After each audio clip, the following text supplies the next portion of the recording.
বাঙালির বসন্ত উৎসব।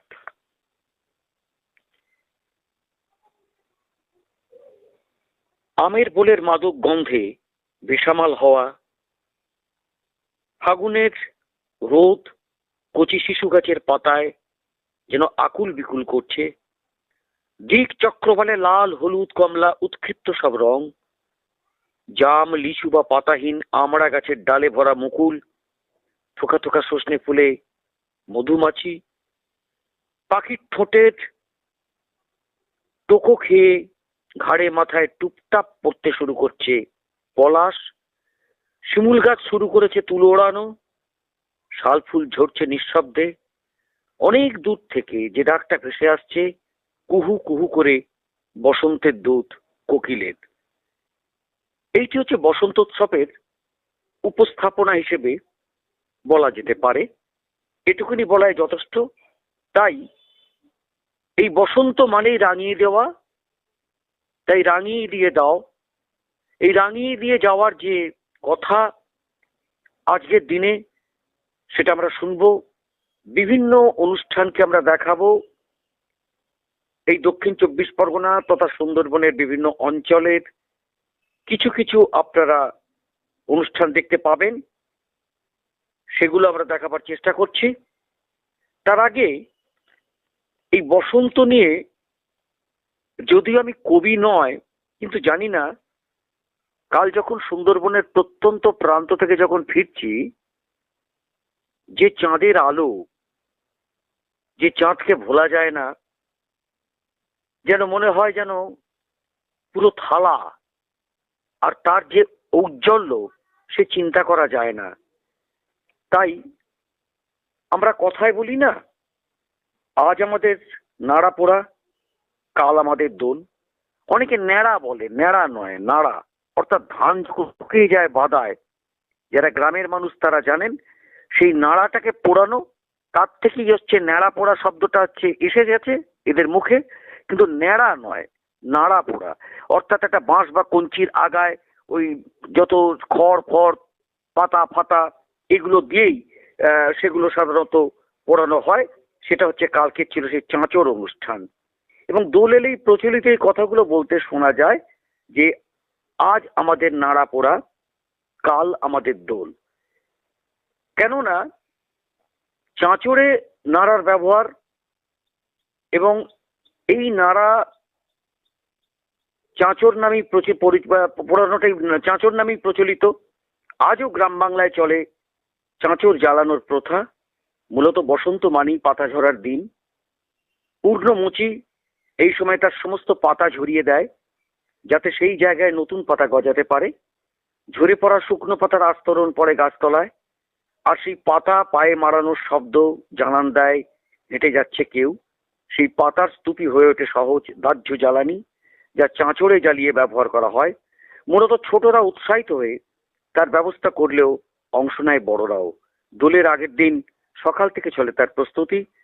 স্থান নির্বাচনের ক্ষেত্রে অবশ্যই গুরুত্ব পায় কোনো একটা ফাঁকা জায়গা, এবং পোড়ো বাগান থেকে তাল নারকেল পাতা শুকনো ডাল সংগ্রহের পাশাপাশি ঝরা পাতা অন্যতম চাঁচরের জ্বালানি। তো চাঁচর নিয়ে কথা বলতে গিয়ে কাল যখন চাঁদের আলোর মধ্যে দিয়ে যখন আমি সুন্দরবনের প্রত্যন্ত প্রান্তে নদীর বুক থেকে আসছি, তখন হঠাৎই মনে হলো যে কিছু লেখা যায় না। তাই সেই সকল ভুটভুটি বা যান্ত্রিক যেটা জলযান যেটা বলা হয়, তাতে করেই যখন আসছি তখন লিখে ফেললাম বসন্তকে। কাল রাতের উপগলা জ্যোৎস্নায় চাঁচরের চাঁদের আলোয় আজ দোল, এক রঙিন সকাল, রংটাই লাল। পলাশ কৃষ্ণচূড়ায় আবিরের ছোঁয়া, প্রকৃতির গালে বসন্ত এসে গেছে রঙের উৎসবে। বসন্ত আসে বসন্ত যায়, বসন্তকে চেনা যায় ঋতুরাজ তকমায়। প্রকৃতি বার্তা দেয়, নতুনকে আহ্বান করে। একদিকে ঝরা পাতা, অন্যদিকে কচি সবুজের সমারোহ যেন আবাহনের শিক্ষা দেয়। মলিনতার বিসর্জন দিয়ে বসন্তকে চেনা যায়।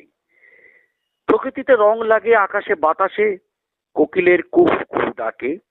দক্ষিণা বাতাসে বহে চলে শীতের হালকা ছোঁয়া। পুরনোর সমাপ্তি, নতুনের ডাক। ঋতুরাজ এক সন্ধিক্ষণ, আসছে বৈশাখ। অর্থাৎ নতুন বছর আসছে, তারই সন্ধিক্ষণ যেন এই ঋতুরাজ বসন্ত। তো যাক, আমি তো কবি নই, লিখে ফেলেছি, আপনাদের শুনিয়ে দিলাম। কিন্তু দোল উৎসব কিন্তু একটা দিনের নয়, একটু ভাবতে হবে। এটা একটা দীর্ঘ উদযাপন, যেটা শুরু হচ্ছে কিন্তু এই সরস্বতী পুজোর দিন থেকেই, এবং শেষ হচ্ছে কোথায়? না, শেষ হচ্ছে সেই বৈশাখী পূর্ণিমার দিন, অর্থাৎ নাকি এটা বুদ্ধ পূর্ণিমা যেটা বলা হয়, সেই দিন কিন্তু আসলে শেষ হয়।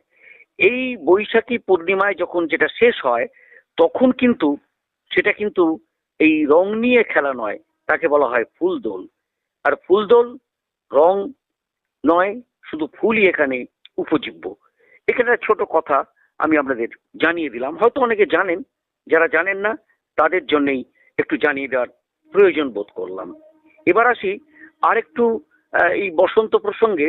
এই আমাদের ঠাকুর বাড়িতে, এই ঠাকুর বাড়ির যে দোল, সেই ঠাকুর বাড়ি অর্থাৎ জোড়াসাঁকো, জোড়াসাঁকোর যে রঙের উৎসবটা আহ, খুবই জোরদার উৎসব ছিল, সেটা আমরা যারা পড়েছি বা বিভিন্ন পত্রপত্রিকায় যাদের লেখা হয়, লেখা থেকে আমরা জানি যে ঠাকুর বাড়ির রং খেলা এবং রং মেখে যে সবাই মানে সংসার দেন, এটা কিন্তু নয়।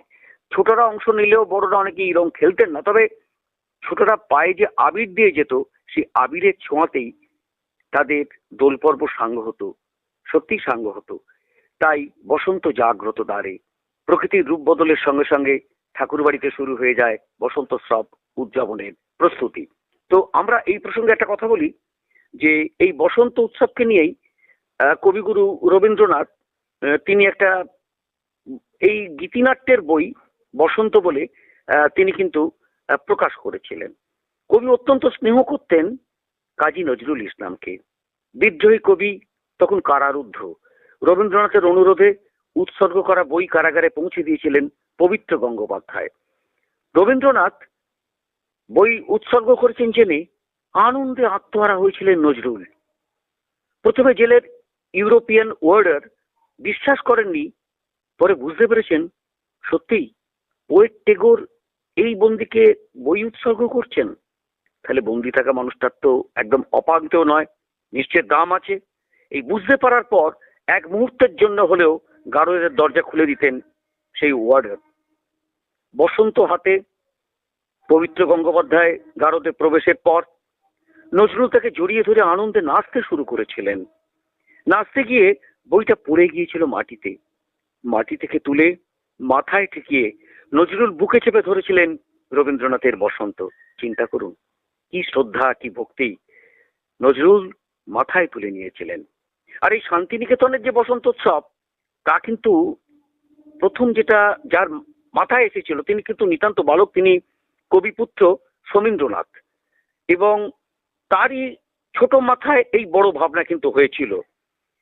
ছোটরা যে বড় কিছু ভাবতে পারে, এটা ভাবাই যায় না। তবে সেটা দোলযাত্রায় নয়, শান্তিনিকেতনে প্রথম যে বসন্ত উৎসব হয়েছিল শ্রী পঞ্চমীতে।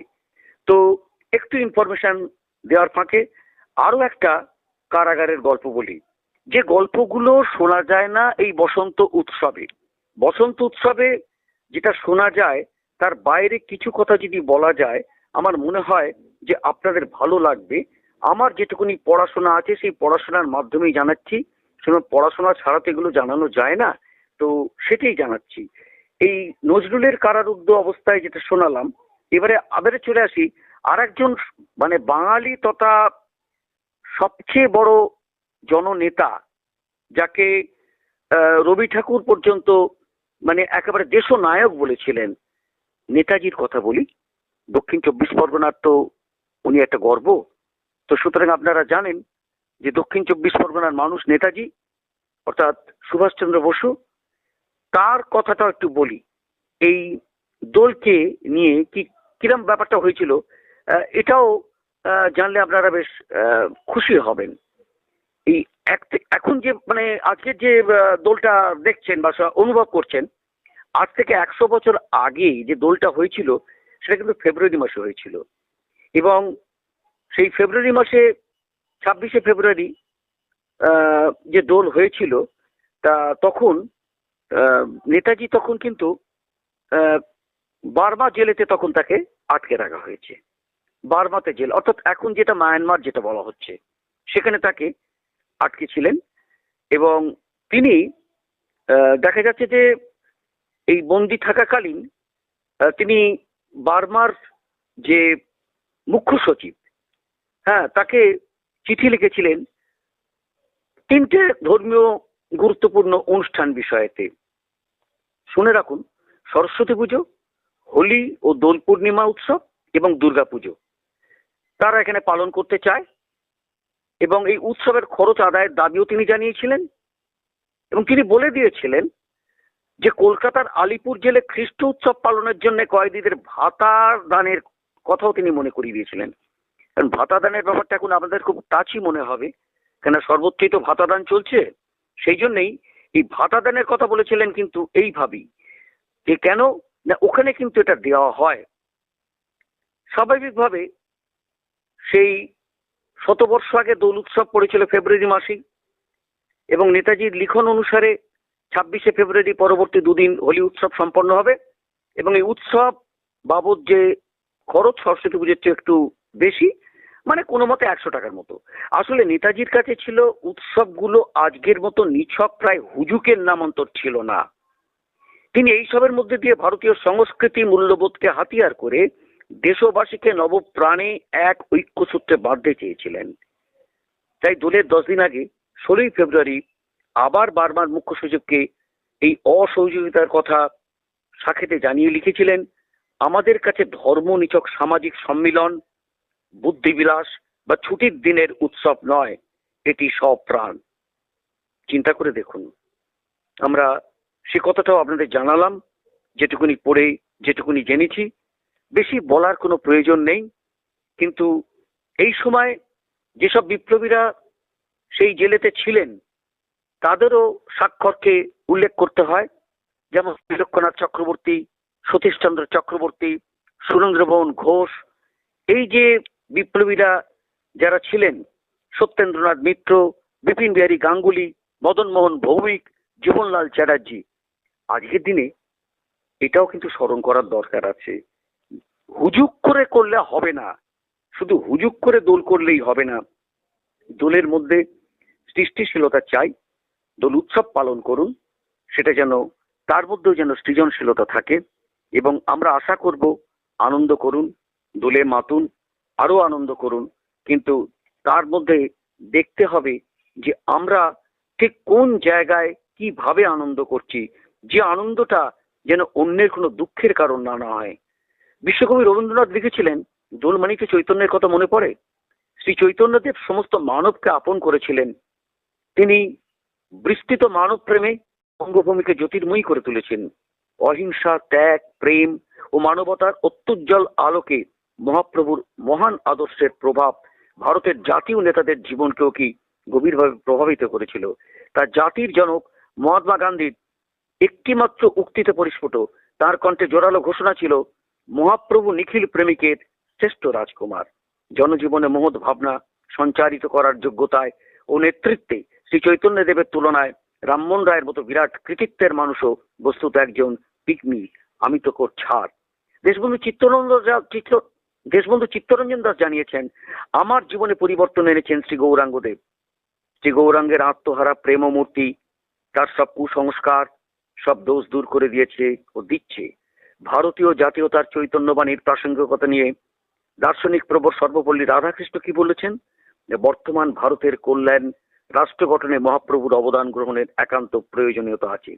বস্তুতপক্ষে জাতি, ধর্ম, বর্ণ, সম্প্রদায় নির্বিশেষে সর্ব মানুষের কাছে মহাপ্রভু চৈতন্যদেব প্রেম, মৈত্রী, করুণা ও সহিষ্ণুতার এক গগনচুম্বী বিগ্রহ। এই বঙ্গের শ্যামল মাটিতে অনুপম রূপ আর অফুরন্ত অনুগ্রহ নিয়ে দেব মন্দির, দেবমূর্তি আজকের সেই চেতনাকে জাগ্রত করেছেন। সনাতন ধর্ম, সভ্যতা ও সংস্কৃতি যখন আক্রান্ত, দেব মন্দির, দেবমূর্তি বিধ্বস্ত, কলুষিত, জাতিভেদ আর অস্পৃশ্যতা যখন বিচার নিয়ে আচ্ছন্ন, তখন বহুদা বিভক্ত নারী সমাজ, দরিদ্র নিম্নবঙ্গের দল ছিল সমাজে অবহেলিত, লাঞ্ছিত, নির্যাতিত, আচারের নামে অনাচারে জর্জরিত জনজীবন যখন বেদনার্থ, বিভ্রান্ত, এহেন সর্বনাশা বিপদের দিনে প্রেমের ঠাকুর শ্রী গৌরাঙ্গদেব ছিলেন সদা জাগ্রত ও মানুষের জীবনযাত্রার পরম পাথেয়। আজকের এটা তো করতেই হয়, কেননা দোল মানেই তো চৈতন্যদেবের নাম অবশ্যই আসবে। তাই এই দোল বাঙালির নিজস্ব উৎসব, বসন্ত উৎসব।